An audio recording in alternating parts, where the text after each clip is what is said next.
Good morning, Alice. Sleep all right?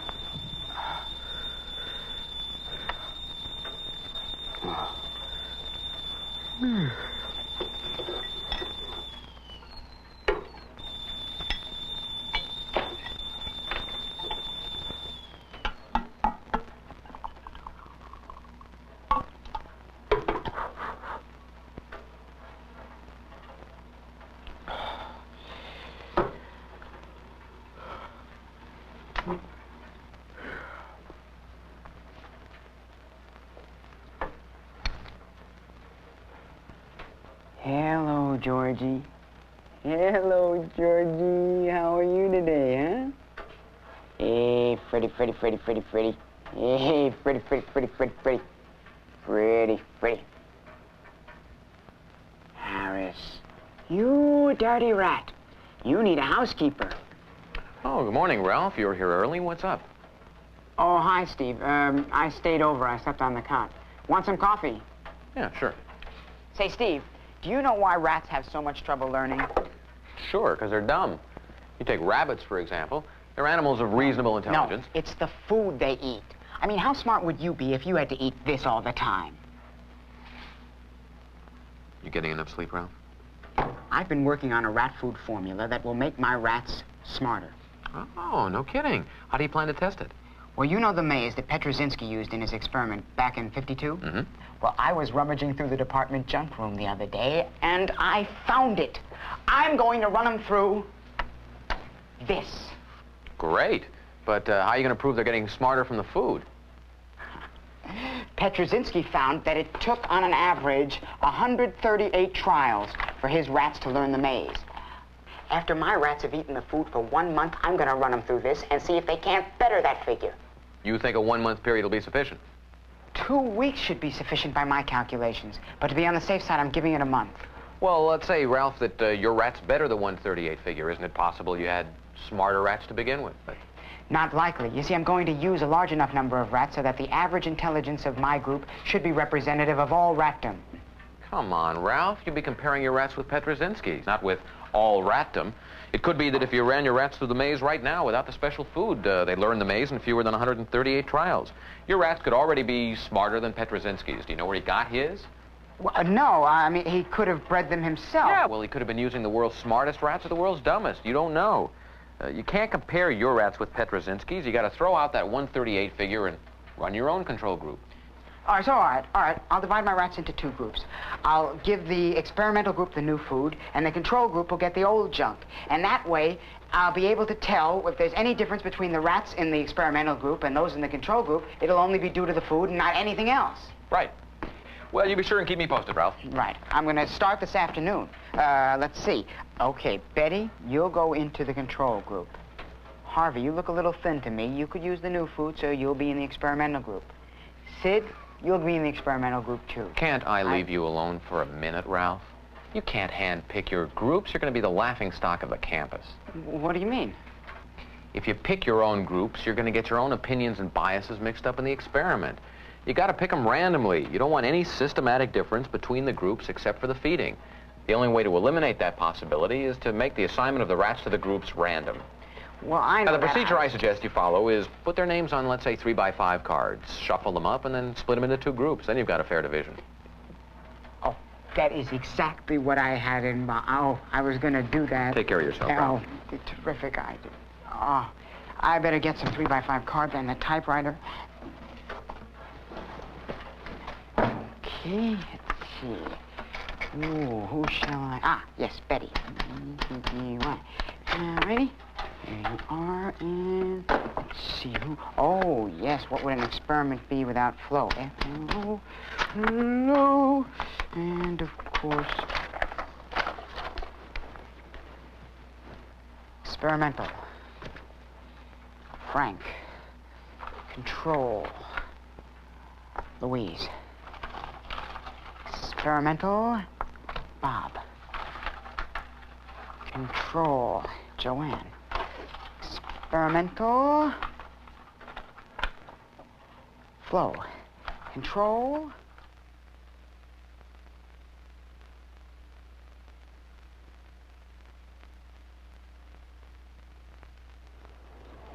You ever get tired of handing me the same line of baloney? Listen, all you do is draw on your board, but no result. Listen, at least I don't throw any old bull around. Bull around? What are you talking about by my skates? You don't understand what I'm talking about. What are you talking about? Explain to me again. Listen to me, all right? I'm listening. My Cadillac is the fastest rollers in the world. It's been proved. And that's a lot of bull. That's a lot of bull truth. What's the matter with you? Let's face it, buddy. My Cadillac is the fastest rollers in the world. Listen, slimehead, these are true bills, and me and them is faster. That's all you can say about it, period. Hey!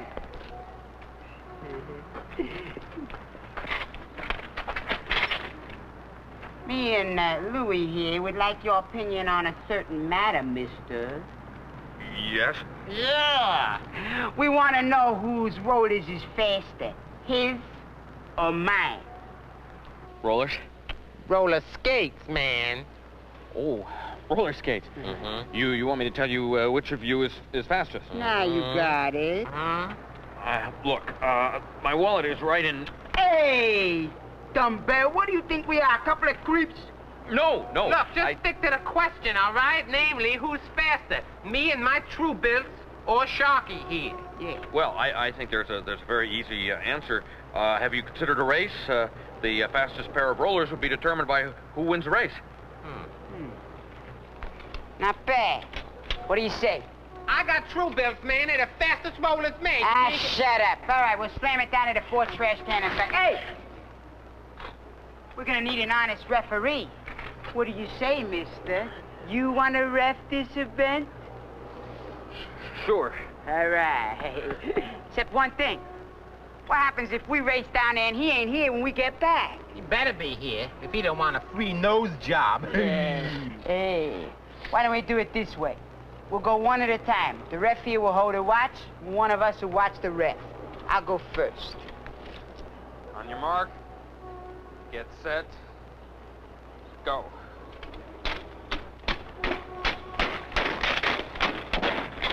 Terrible.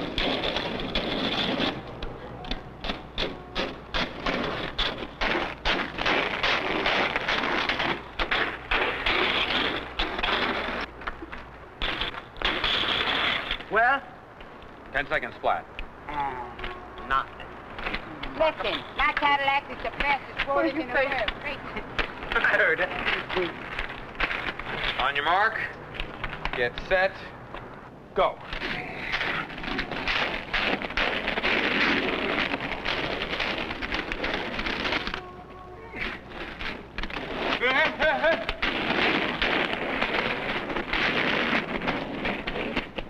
Seconds.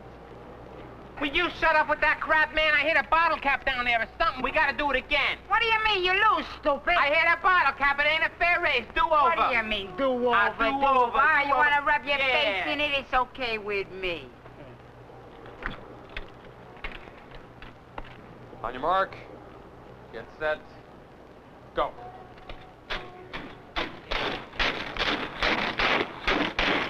Yeah.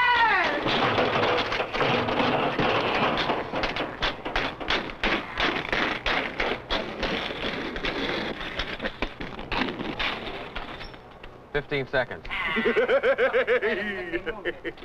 You a dumbbell.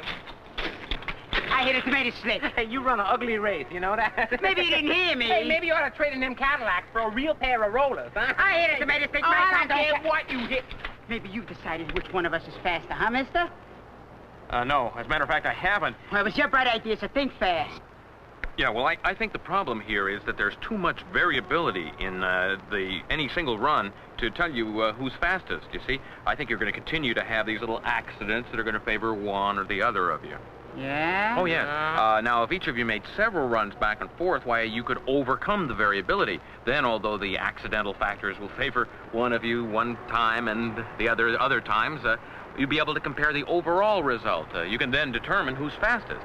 Sort of balance out, you mean? Exactly. No single run can tell you much, but a whole group of them should. Why don't you make, let's say, 20 runs each back there and back here, and You'll keep score. keep score. Yeah. I'll keep score. Right. Of course.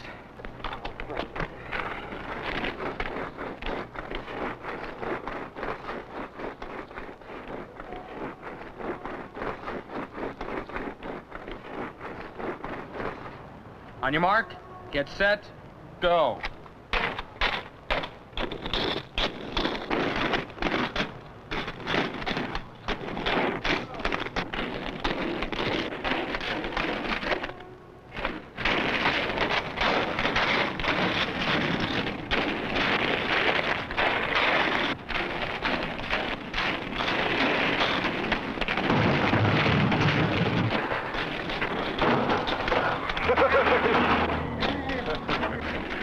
Go.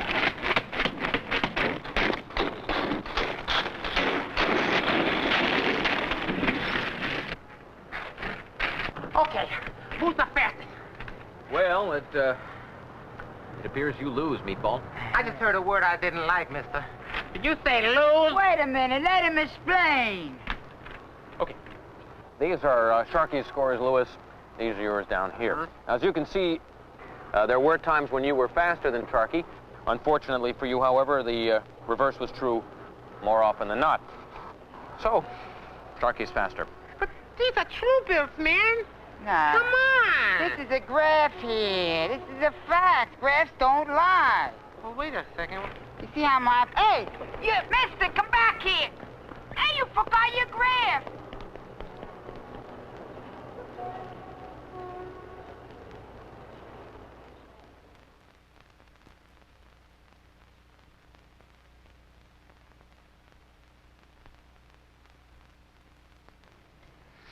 Gentlemen, I just want to review some of the things that I presented to you at our last meeting before you make a decision on this, because I think it's highly important to the future of this institution. Now, this university has a reputation for excellence in the field of higher education.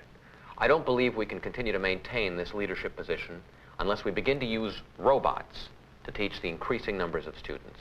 We must begin to use robots now. They're cheaper in the long run. That's utter drivel, McDougal.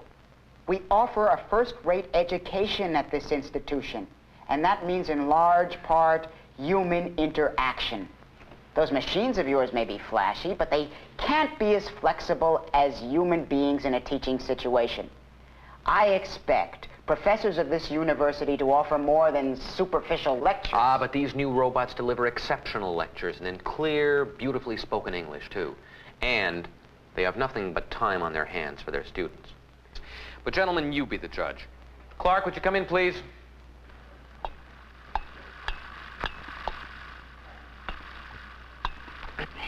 A bit unsure of himself in his new surroundings. All right, if you gentlemen are ready, we'll begin the lecture. During that particular... Hold it, take it from the top. Take it from the top. See, they're programmed to respond to new verbal instructions as I give them to them. Please wait until the lecture is finished. I'll respond to your... Look, Clark, why don't you go straighten your memories and check back with us in a little while. Gentlemen, obviously he's a little nonplussed, but they adjust very quickly in a couple of days. Professor McDougal. I'm afraid it's in over its head. It's obvious the thing's best is simply not going to be good enough. To the contrary, Davenport, if you just open your mind to a few facts, I think you'd realize... Gentlemen, we can't make a decision now, you know that. Here's what I propose we do. Next term, we take 2 sections of American history, and we put you, Professor Davenport, in charge of one of the sections, and we'll let your robot handle the other. I'll be happy to prove that damn thing useless, Mr. Smith. I wouldn't be too sure, Davenport. Gentlemen, either way, or both the same, at least we'll have a good test. Now, we'll give the same final examination to both sections. And we'll make statistical tests of the hypothesis that both groups learn the same amount. Hypothesis? Why is that necessary? Are we not trying to prove which section learns more? Yes, but the way this is done in statistical theory is to make a hypothesis like this and then look for evidence to prove it wrong. If we find that evidence, we'll know which method is best. You see, basically, this means we are either going to say the hypothesis is wrong or untrue and reject it, or say that it is true and keep it. Is there any possibility, however remote, that there could be an error on the test that might suggest that thing is better than it really is? Each of us will only be teaching one class. Isn't there a chance that more of the brighter students might be placed accidentally in his class, its class? And wouldn't that make for an unfair comparison? Well, we can take care of part of the problem by designing the test well. You see, we can randomly assign students to the 2 classes, because both you and the robot will be teaching classes at the same time. That way, there won't be any systematic difference between the two classes. However, you're right. There is still going to be some chance of an error. Well, that could be a very serious error. I mean, you could say the hypothesis was wrong when, in fact, it wasn't. Yes, that is a possible error we could make. Or you could say it was correct and keep it when, in fact, you should reject it. Yes, both types of errors could happen. They're both possible, although we hope not likely. Well, isn't there a way of designing the test so that neither error could occur? Unfortunately, we cannot. Why not? Well, remember, we want to find out the true state of things. But we cannot directly know that, not unless we could look at the population of all students. Well, that's out of the question because, obviously, there's too many of them. So we've got to work with a sample from that population. And this sample makes up your two classes. Now, since we can't measure the whole population, we're going to have a chance that our sample is not representative for some reason or another. There will always be some uncertainty about the result. There will always be some chance of an error. Well, if that's the case, what are you trying to do with the statistics? Well, what we're trying to do is to get control of those errors, to make them as unlikely as possible. Now, in this particular case, we're looking for a way to either accept or reject the hypothesis that there is no difference between the amounts that the two sections learned. We need to balance the two types of errors you mentioned against each other. Now, what were the two types of errors again, and what do you mean, balance them against each other? Well, look, here. It's like this. Now, there are two possible things that could be true. Either there is no difference between the amounts that the two sections learned, that's the hypothesis, or there is a difference. Now, we've got to decide which of these is the case. And we do that by testing the hypothesis that there is no difference between the amounts learned. Now, we may decide to reject this hypothesis and conclude that there must be a difference.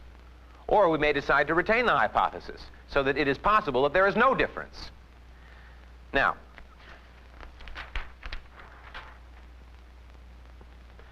these two possibilities and these two make up the four possible outcomes for the experiment.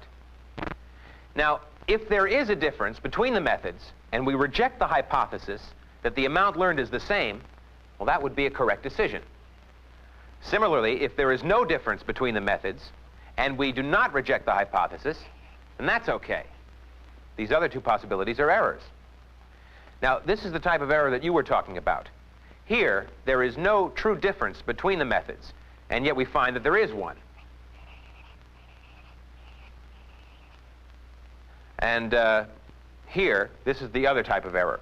Here, there really is a difference, and yet we don't find it. Now, in statistical terminology, this is usually referred to as a type 1 error, and this is referred to as a type 2 error. Well, this is beginning to seem a little hopeless to me. Apparently, you're beset by errors on all sides. Can't you work things so that neither error is possible? Unfortunately, we cannot. Remember, we're never going to be absolutely certain about the true amounts learned because we're working with a sample and not with the entire population. There's only so much information in the sample, so there's always going to be some chance of an error. So how do you decide what to do? Well, that's where the technical part of statistics comes in. Our goal is to construct a procedure to decide whether to accept or reject the hypothesis. We want to find a procedure that's going to take the possibility of making errors into account, but at the same time reduce our likelihood of making an error. So you try to reduce the chance of making an error even though you can't eliminate the possibility entirely. Right. Here we go. Please wait. Please wait. Needs a recharge. Please wait. Please wait. Please wait. Please wait.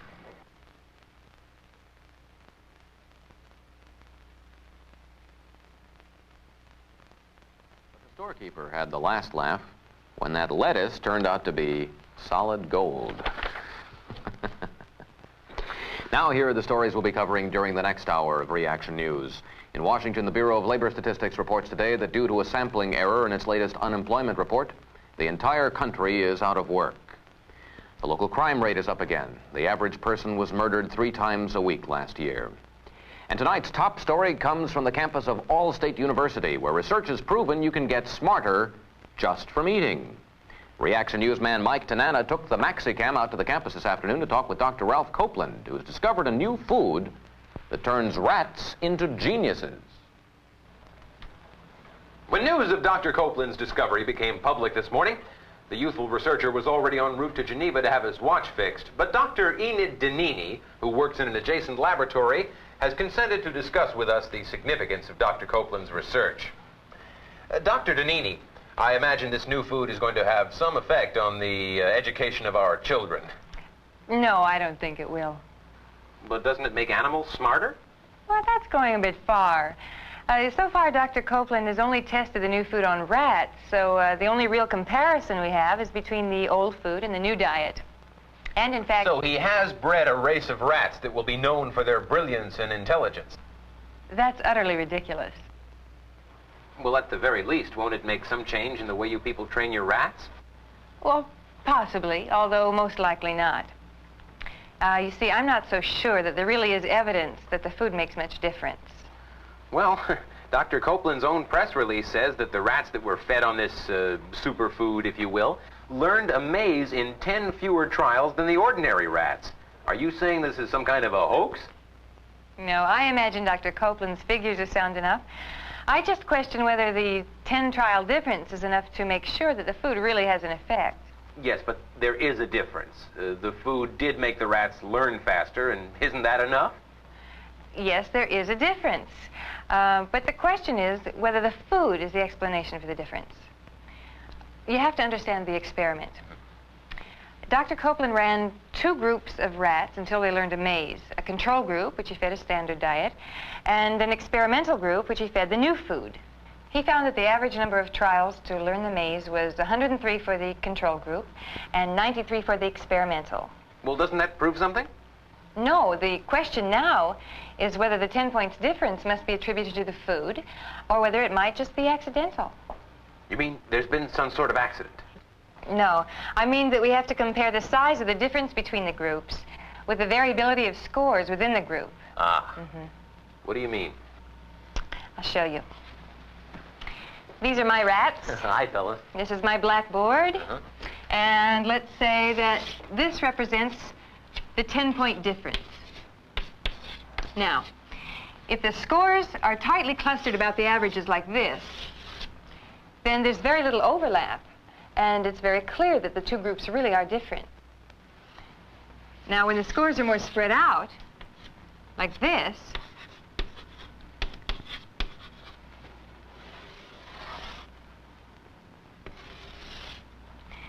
things are less certain. But there will still be a 10-point difference between 93 and 103, no matter how you slice it. But that's a difference that applies only to the specific subjects that were tested. See, the problem is that Dr. Copeland wants to apply his conclusions to all rats. That's his population of interest. But he measured only a sample of the total population, that is, the rats he tested. Now, my question is how accurate that sample is as a measure of the whole population. Now, where the scores are fairly similar, as in this case, we can be fairly sure that we have a good representation of the population and that the difference is real. The difference is real. And so, with the real difference... Wait. Where the scores are more spread out, like this, then we can be less sure that we have a good representation of the population. Think of it like this. These distributions represent the sample of rats Ralph used, not the whole population of rats. So, their averages, that is the sample means, may not be exactly the same as the whole population means. Here we have a mean of 93. Since the scores are tightly clustered, we can be fairly sure that the population mean falls in, say, this range. Similarly, for the other group, the range of possible population means is in here. Now, since these do not overlap, the overwhelming probability is that the difference between the groups actually represents a difference between the populations. Now, in this case, where the scores are more variable, the ranges are wider.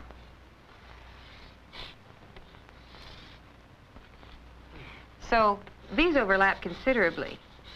And, for example, both populations could have a mean right here, and there would be no evidence of a real difference. Well, what were Dr. Copeland's results like? Well, they look more like this than like this. So you couldn't say that the food had an effect? Unfortunately not, although we also couldn't say that it had none either. With the variability in learning that Dr. Copeland's rats showed, there would have had to be at least a 15-trial difference to be significant, and the difference was only 10 trials. Well, most people I know would say that a 10-trial difference was quite significant. After all, if the kids could eat their way to knowledge, we could all close the schools and go to the beach. In any case, a 10-trial difference could be important and still not be statistically significant. Statistical significance means that the effect you find, in this case the difference between the two groups, is reliably there, that the result is almost certainly not accidental. In this case, there is too much variability among Dr. Copeland's scores for a 10-trial difference to be statistically significant. Of course, the result can be statistically significant without being either important or interesting. So it seems like it's going to be some time before the rats will be playing chess with the computers. From Allstate University, Mike Tanana, Reaction News. Thank you, Michael. Now, hypothesis testing principles in the news. Every statistical test starts with an appropriate selection of subjects. Inferences must be based on more than one observation because of variability. Two types of errors must be controlled while testing an hypothesis. A decision is based on two things: the difference between groups and the variability of the scores. And now, from the news team that cares about its appearance, good night.